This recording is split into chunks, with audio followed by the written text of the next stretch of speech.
আপনি কি নতুন ট্রাক্টর কিনেছেন? তাহলে এই ভিডিওটি আজকে আপনার জন্য। ট্রাক্টরের শোরুমওয়ালারা মানুষের সাথে কিভাবে প্রতারণা করে আজকে আমি বিশেষ এই ভিডিওতে বলবো। তো তোমরা ভিডিওটি শেষ পর্যন্ত দেখতে থাকো, নাহলে কিন্তু কিছু বুঝতে পারবে না। নাম্বার 1 বলি আমি, যে তোমরা যে শোরুম থেকে গাড়িটা নিয়েছো, শোরুমে কি কোনো রকমের টাকা বাকি রেখেছো? যদি শোরুমে টাকা বাকি থাকে তাহলে কিন্তু আপনি বিপদের মুখে আছেন। ঠিক আছে, যখন আপনি গাড়ি কিনতে যাবেন তখন শোরুমের ম্যানেজার সেলসম্যান বলবে কি, আরে দাদা তুমি এই 50,000 1 লাখ টাকা বাকি রাখো, মাসে মাসে 2-4 হাজার টাকা করে দিবা।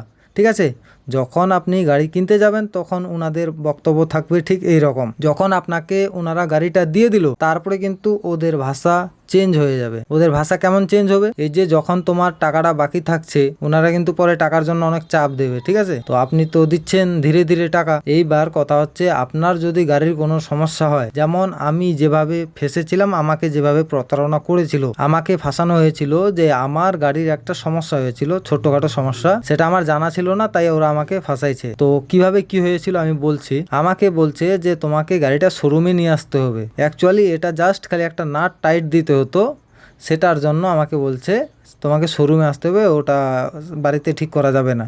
তো আমি কিন্তু বুঝে গেছি যে এদের কোনো চক্রান্ত আছে।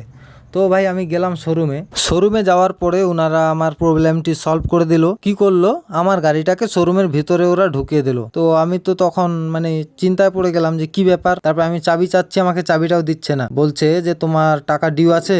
আমি বললাম হ্যাঁ আমার টাকা ডিউ আছে। বলছে যে আগে ওই টাকাটা পেইড করো, তারপরে গাড়ি এখান থেকে নিয়ে যেও। তো ঠিক আছে, আমি অনেক রিকোয়েস্ট করলাম, আমার 15,000 টাকা ডিউ ছিল, কিন্তু অনেক রিকোয়েস্ট করার পরেও আমাকে গাড়িটা দেওয়া হলো না।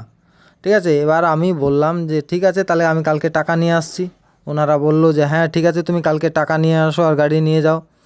তো রাত্রেটা আমার থাকলো শোরুমে গাড়ি। এবার তারপরের দিন সকালে গেলাম।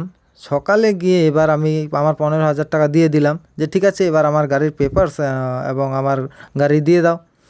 ওনারা এবার কি বলছে, যে তুমি যখন গাড়িটা নিয়েছিলা তখন কি এগ্রিমেন্টটা পড়ে দেখেছিলা? যে না, আমি তো এগ্রিমেন্ট পড়ে দেখি নাই। শোরুমের ম্যানেজার পরে আমাকে এগ্রিমেন্ট বের করে দেখাচ্ছে যে তুমি এত দিনের বাকি করে রেখেছিলা, তুমি এই দিনের মধ্যে টাকাটা দাওনি, তাই তোমার এত টাকা বেশি ইন্টারেস্ট লাগতেছে। 15,000 থেকে তোমাকে এখন 50,000 টাকা দিয়ে লাগবে। তাহলে তো ভাই মাথায় হাত। তারপরে আমার এই যে যখন নতুন গাড়ি কিনেছিলাম তখন ওনারা বলেছিল যে তোমার লটারি আছে, লটারিতে আমার একটা কুলার লেগেছিল। তো তারপরে ওনারা আমাকে ওই কুলারটা দেয় নাই। বলছে যে তুমি তাহলে আর এই কুলারটা চাইতে পারবে না, ঠিক আছে তুমি এই 15,000 টাকা দাও আর গাড়িটা নিয়ে যাও। ঠিক আছে ভাই। তো শোরুমওয়ালা এক কথায় সেলসম্যান ম্যানেজার এইভাবে মানুষের সাথে প্রতারণা করে। আপনারা গাড়ি কিনতে যাবেন, একটু দেখে শুনে গাড়ি কিনবেন। ঠিক আছে ভাই, জন ডিয়ার গাড়ি খারাপ না, জন ডিয়ার গাড়ি ভালো, আমি গাড়িকে খারাপ বলতেছি না, কিন্তু এই যে শোরুমে ম্যানেজার এবং সেলসম্যান, এদেরকে তোমরা একটা কথাও এদের বিশ্বাস করবে না। কাগজে কলমে যেটা লেখা থাকবে সেটাই তোমরা বিশ্বাস করবা, এদের মুখের কথা কোনোই বিশ্বাস করবে না। ঠিক আছে বন্ধু।